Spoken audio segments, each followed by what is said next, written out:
akimtaka aiache ile imani, asikubali Injili. Ilikuwa ni kazi ya mchawi. Yaani Paulo anaitwa, Bwana njooneni na mimi nisikie maneno hayo mnayoyahubiri. Kidogo lijamaa linasema linawanga, pengine unaliona limekaa, lakini katika ulimwengu wa roho linacheza, linamzunguka, linazungushia wigo. Kuna watu wanaishi lakini ni tuviti tu wachawi. Mimi nakwambia Kaswepa, amka kwa jina la Yesu aliye hai. Na Bwana alinidhihirishia mwaka jana kwa habari ya Kaswepa. Maana tulipokanyaga viwanja hivi, Bwana alijitokeza katika namna ambayo haijatokea hapo. Tumehubiri mikutano mingi, maeneo mengi, nikaja kuiona Kaswepa na ile kule chana na Solola, ile kule mbele kule. Wapi? Kule tulienda kule. Mkusi, yes, vijana wanafahamu. Mkusi. Nikaiona na Kaswepa. Mitindo iliyopo mahali hapa ni michafu. Usipomwamini Bwana umekwisha. Umekuwa chakula cha wachawi. Umekuwa kitanda cha wachawi. Umekuwa kiti cha wachawi. Ndoa yako itatokewa na mambo ya ajabu. Utakosana na mume wako. Kwa nini? Kwa sababu watatuma roho ya mafarakano. Itakuchonganisha wewe na mwenzi wako. Hapata kuwa na amani hata kidogo. Maana moyo wako hautakuwa na uwezo wa kusikia tena. Hautakuwa na uwezo wa kuelewa. Unakuta kwenye vijiwe watu wamekaa wanasema habari za kanisani za nini, wanashauriana. Kanisani wachungaji wanakula sadaka. Wakatunga nyimbo wanasema unakula kondoo. Wakatunga nyimbo. Zote hizi ni roho ya Elima, ni roho ya uchawi inafanya kazi katikati ya wanadamu ili kufifisha imani ya kweli kwenye mioyo ya watu.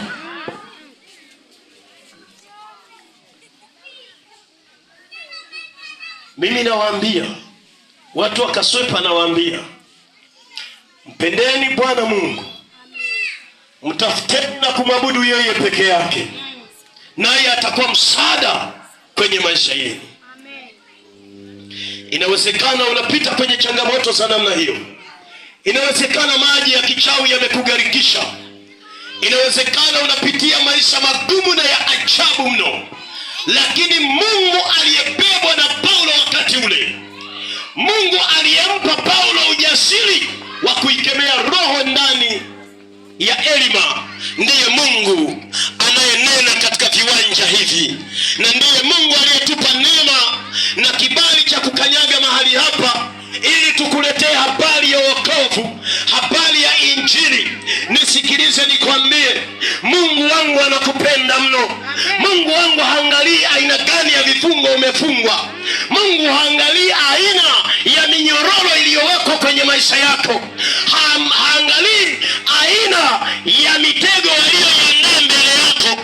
Mungu anaangalia mpango wake mmoja, mpango wa kukutoa utumwani, mpango wa kukutoa kwenye mateso, mpango wa kukutoa kwenye adha, mpango wa kukutoa kwenye magonjwa yaliyoshindikana. Huo ndio mpango wa Mungu juu ya maisha yako. Umetembea kwa waganga wa kienyeji, ni wale wale. Mimi nataka nikwambie, nasema ni wale wale kwa sababu tunawafahamu, tunawajua. Mimi kuna watu wanarogana waliwahi kuja kuniomba ushauri. Nikaambia wote waokoke, wote wakakataa. Waendelee kupambana kule. Kabisa ninachokwambia, na sikutanii. Bwana Yesu asifiwe. Haleluya. Hiyo ni kazi ya wachawi, kuachilia vitu kwenye maisha ya watu ili kupofusha akili zao. Shetani anapofusha akili na ufahamu wa mtu ili huyo mtu asiwe na uwezo wa kusikiliza neno la Mungu, asiwe na uwezo wa kuiamini Injili. Lakini jambo la pili, aharibikiwe, ni kazi ya adui. Ni kazi ya adui kuona huwezi kulala vizuri. kazi ya adui, kuona kwamba unakula vyakula vya kichawi, kuona kwamba unaenenda katika namna ya dunia. Tazama, nuru imekuja ulimwenguni. Kazi ya nuru ni kuliondoa giza. Kazi ya Yesu ni kuondoa na kuharibu kazi za adui.